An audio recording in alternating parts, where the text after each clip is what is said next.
বৃহস্পতিবার সারা দেশের সাথে সাথে মালদা জেলা জুড়ে সাড়ম্বরে পালিত হচ্ছে পবিত্র ঈদ উল আজহা অর্থাৎ কুরবানি ঈদ দিনটা উপলক্ষে দিন সকাল সকাল মালদা রায়হু ঈদগাহ ময়দানে ঈদের জামাত অনুষ্ঠিত হয়। তবে এবছর প্রশাসনিক নজরদারি ছিল চোখে পড়ার মতো। মুসলিম ধর্মাবলম্বী মানুষ আইহোর বিভিন্ন বাসিন্দা ঈদগাহ ময়দানে সমবেত হয়ে সুষ্ঠুভাবে নামাজ পাঠ করেন। তারা সকলে মিলে বিশ্ব শান্তির দোয়া প্রার্থনা করেন সর্বশক্তিমান আল্লাহর নিকট। নামাজ পর্ব শেষ হতেই সকলে ঈদের শুভেচ্ছা বিনিময়ে মেতে ওঠেন, যাকে কেন্দ্র করে উৎসব মুখরিত হয়ে ওঠে গোটা হবিবপুর ব্লকের রায়হু এলাকায়।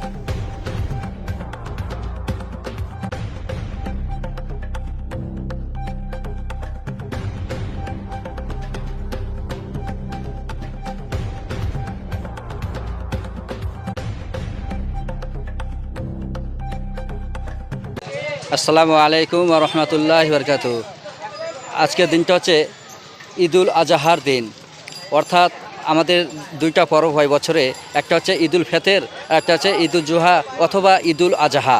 কিন্তু এখানে ঈদ উল জুহা বলছে, কিন্তু আসল নাম হচ্ছে ঈদ উল আজহা বা বকরা ঈদ আরবিতে বলা হয়।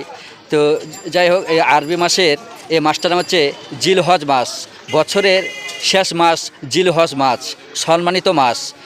তাই এই মাসে আমাদেরকে আল্লাহ তাআলা দান করেছেন দুইটা জিনিস, একটা হচ্ছে হজ, দ্বিতীয় হচ্ছে কুরবানি অর্থাৎ উৎসর্গ। কুরবানির অর্থ হচ্ছে উৎসর্গ। এটা আল্লাহর নামে আমরা কুরবানি করি, যেটা পশু।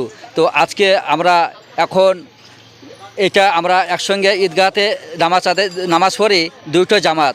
একটা হচ্ছে চাঁদপাড়া মসজিদ থেকে আসে, তারা ঘুরতে ঘুরতে সম্পূর্ণ চলে আসে পালপাড়া হয়ে, তারপরে আমাদের এখানে ঢুকে যায় চৌধুরী পাড়ায়। আমরা একসঙ্গে তকবীর বলতে বলতে ঈদগাহতে হাজির হয়ে যাই। আমরা এখানে এসে আমরা দুই জামাত মিলে একসঙ্গে নামাজ পড়ি। নামাজের ইমামতি করেন আমাদের বয়োজ্যেষ্ঠ আমিন মিয়া সাহেব। আমি খুতবা পাঠ করি, সেটা আমার নাম হচ্ছে মাজিবুর মণ্ডল। আমি এখানে খুতবা পাঠ করি, উনি নামাজ পড়ান। নামাজ পড়া আমাদের সমাপ্ত হওয়ার পর আমরা প্রার্থনা করি, আল্লাহর কাছে দোয়া করি।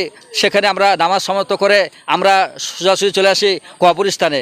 আমরা কবরস্থানে এসে আমরা সকলে মিলে সকলের জন্য প্রার্থনা করলাম, যারা পরলোক গমন করেছে অর্থাৎ দুনিয়া থেকে যারা বিদায় নিয়ে চলে গেছে তাদের জন্য, যারা বেঁচে রয়েছে তাদেরও জন্য, সকলের জন্য আমরা এখানে প্রার্থনা করলাম, দোয়া করলাম।